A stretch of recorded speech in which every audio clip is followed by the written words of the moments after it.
Hello, my name is Elijah Wilcott, and I am pleased to present the BFI 250 Progress Bar. See the greatest films? Skip a few. Track your progress.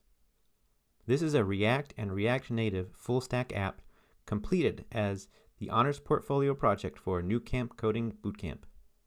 If you'd like to join along, open your browser to bfi250.com. The front end is being hosted on SiteGround, and the back end is being hosted on Heroku. You can see the Heroku logs down here below. If you want to use your mobile app, it's actually on Snack. So if you have a phone with Expo Go, you can just scan the QR code and off you go. Let's start with the website first. Let's sign up. We'll create an account. We'll call it let's call it Yogi Bear. And now we're in. Let's see. What movies have we seen? I've definitely seen that one. Yeah, absolutely seen that one. Actually haven't seen this one.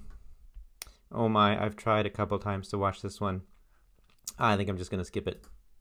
So we're making some progress here. We've got 247 left. What is this list anyway? Well, if you click the question mark here, it'll take you to the About page, about BFI 250. You can read about how the British Film Institute makes this list of the greatest films ever every 10 years. Also on this page, we also have links to the GitHub repos. So the front end is here with the README. The back end is here. The mobile app is here. Now we have logged in. We have made some changes. Let's also log in here on this phone.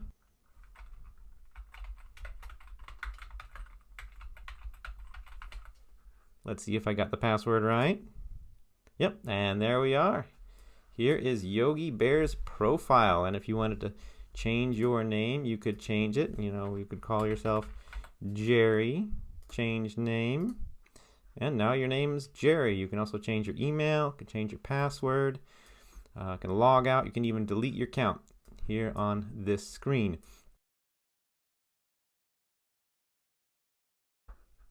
Now, if you want to look for a particular movie, you can do that. We've got this filter tool here. So maybe you're like me and you want to know if Napoleon finally made it. And yep, sure enough, it made it. But look at that, 144 on the list. Well, at least it's there. So you can say click Scene.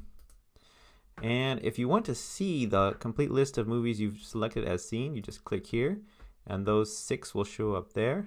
And you skipped one, click that, and you can see the one you've skipped. And if you want to see the ones you haven't made any selection yet, these are sort of your default, these are the movies to see list. You can come here, and as you click items, they disappear from this list. So when I'm initially going through, this is where I go. So that as I click them, they move over into either seen or skipped. The thing that intimidated me the most was authentication. So I made the conscious decision not to use third-party authentication, but to do it all myself. Now, a problem I ran into is that I felt like this would also work in React Native, because everyone says, hey, React Native, it's just like React. You just copy and paste. I found that to actually not be the case. What was happening with React Native is the API calls were not working. I realized that what was happening was that when the front end was making an API call, the token wasn't being sent as a string, and it was confusing the server. So where we have something like the scene status service, where we get the scene status, I had to write this line of code first to call the auth header function that pulls the token out of the local storage, and then put it into this variable token string, and then put token string after headers, and then it worked.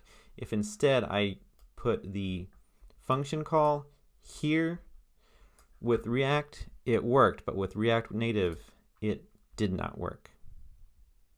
Thank you for joining me for this video. Here is my actual progress. I've still got a long way to go. I'm really hardly even halfway. And the next thing I've got on my plate, I'm going to dive head first into learning headless CMSs with Gatsby to build primarily informational kinds of websites for businesses.